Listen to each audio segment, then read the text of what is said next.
Hi friends, this is Venkat from VLR Training. ఈ వీడియోలో మనం పైథాన్లో ఉన్న కంపారిజన్ ఆపరేటర్స్ అలాగే కామెంట్స్ లైన్ కంటిన్యూషన్ గురించి చూద్దాం.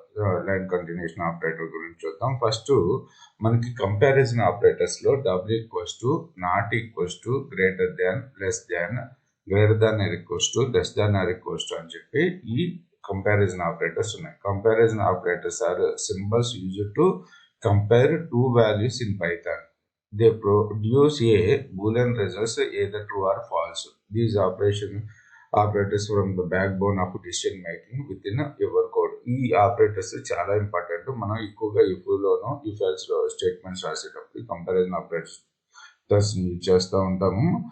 చాలా చోట్ల మనం ఈ కంపారిజన్ ఆపరేటర్స్ ని యూజ్ చేస్తూ ఉంటాం. ఓకే, సో ఇప్పుడు బేసిక్ ఇవన్నీ కూడా మీకు తెలిసే ఉంటుంది. ఇప్పుడు F5 W equals to 3 ఇది బులియన్ ఆపరేటర్స్ ని రిటర్న్ చేస్తుంది అనమాట. అంటే ఇప్పుడు 4 గ్రేటర్ దాన్ 5 అని చెప్పాను. ఇక్కడ 4 5 కన్నా పెద్దదా కాదు కాబట్టి ఫాల్స్ ని రిటర్న్ చేసింది. ఓకే, ఇప్పుడు A equals to 33, B equals to 44, A greater than B అని చెప్పి ఇచ్చాను. ఓకే, ఇప్పుడు చూడండి మనకు ఫాల్స్ రిటర్న్ చేసింది. ఓకే, నేను సింపుల్ నెంబర్స్ తో చూసేద్దాము. 44 less than equals to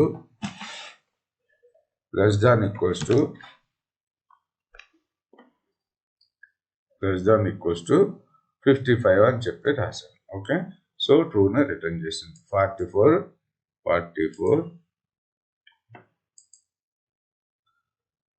equals to 44 అని రాస్తున్నాను. అప్పుడు సో ట్రూని రిటర్న్ చేస్తుంది అనమాట. ఓకే, సో శాంపుల్ కోడ్ ఇప్పుడు మీకు ఇఫ్ స్టేట్మెంట్ గురించి చెప్పలేదు, కమింగ్ సెషన్స్ లో చెప్తాను.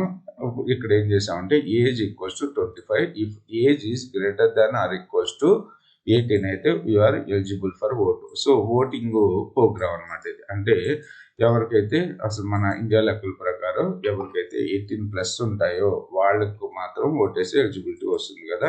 ఇక్కడ చూడండి, ఏజ్ ఈక్వల్స్ టు 25 అంటే if age greater than or equals to 18 print you are eligible to vote అని చెప్పి మనకి you are eligible to vote అని చెప్పి ప్రింట్ అవుతుంది. అప్పుడు ఏజ్ 25 కాబట్టి అది age greater than or equals to 25 greater than or equals to 18 కాబట్టి ట్రూ అవుతుంది కాబట్టి మనకు ప్రింట్ స్టేట్మెంట్ వర్క్ అవుతుంది. ఓకే, సో ఇప్పుడు ఏజ్ నేను 17 పెట్టాను. 17 పెడితే ఇప్పుడు మనకి ఇఫ్ ఈ స్టేట్మెంట్ ట్రూ అవుతుందా లేదు, ఫాల్స్ అవుతుంది కాబట్టి మనకి ఈ ప్రింట్ స్టేట్మెంట్ వర్కౌట్ కాదు. రైట్, సో ఇక్కడ ఇఫ్ స్టేట్మెంట్ కోడ్ ఇంటెంటేషన్ అంటారు. ఇక్కడ ఇఫ్ స్టేట్మెంట్ రాసేటప్పుడు ఇఫ్ గురించి ఇంకా చెప్పలేదు, డిస్కస్ చేయలేదు, కానీ సింటాక్స్ ఇలా ఉంటుంది. మీకు బేసికల్గా సి లాంగ్వేజ్ లో కూడా ఇలాగే ఉంటుంది కాబట్టి మీకు క్లారిటీ ఉండే ఉంటుంది. Age is equals to 25.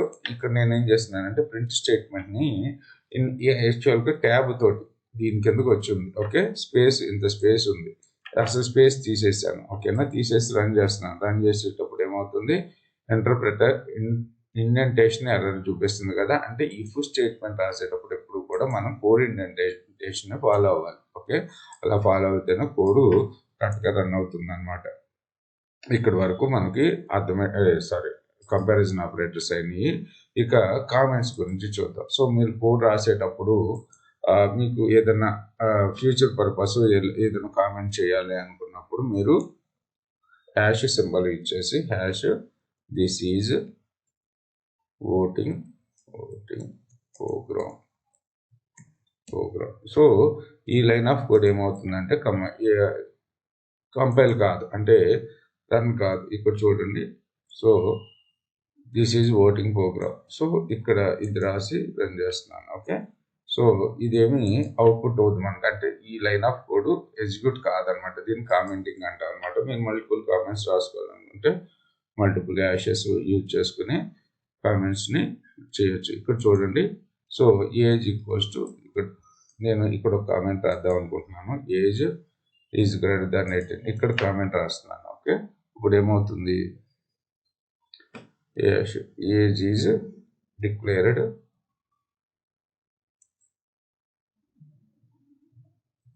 Age variable. Okay. So ఈ లైన్ ఇక్కడ నుంచి ఇది ఎగ్జిక్యూట్ కాదనమాట, రైట్. సో ఇప్పుడు చూడండి, నేను హ్యాష్ తీసేసి ఏదో రాస్తున్నాను ఇక్కడ. హ్యాష్ తీసేసినప్పుడు ఎర్ర త్రో చేస్తాయి. ఓకే. సో తర్వాత line continuation. So use it to explain code, provide instructions or disable code sessions. So Python comments under line continuation. Single line comments start with the hash. So multi-line comments అయితే ఇందులో triple quotes.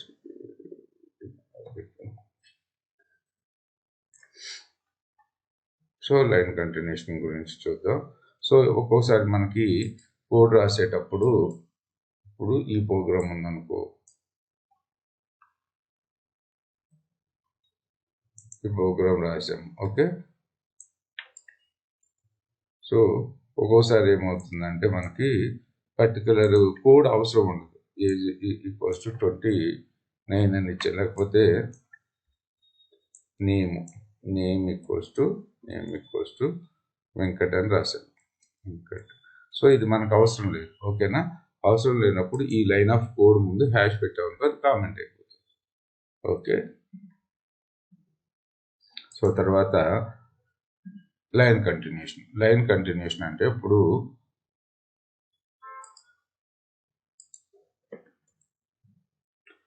2 + 5 + 6.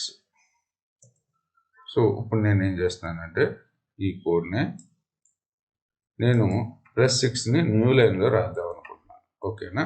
So new లైన్లో రాసి ఇప్పుడు run చేస్తున్నాను. So ఏమవుతుంది, ఇదొక statement కింద తీసుకుని 2 + 5 7 + 6 ఎంత రావాలి, మనకు 13 రావాలి. కానీ ఆఖరి లైనే రన్ అవుతుంది. ఇదంతా కూడా ఒకటే. ఇది అలాంటప్పుడు ఒకటే కోడ్. అలాంటప్పుడు మనం ఇలా బ్యాక్వర్డ్ స్లాష్ ఇచ్చామనుకోండి, సో మొత్తం ఒకే లైన్గా తీసుకుంటున్నాను. ఒక్కోసారి మనం కోడ్ని డివైడ్ చేయాల్సి వస్తుంది. అంటే దీనికి కంటిన్యూషన్గా ఇది ఉంది అని మెన్షన్ చేయడానికి మనం సో బ్యాక్వర్డ్ స్లాష్ని యూజ్ చేస్తూ ఉంటాం. So use it to line continuation. Use it to break long lines of code into multiple lines readability. Achieved by using backslash at the end of the line without space. The next line is treated as a continuation of the current line. Okay. Long expressions. So ఇది కూడా చూద్దాం. So long expression equals to 10 plus so continuation 20 plus continuation 30. Print long expression 60. Okay. Thanks for watching this video.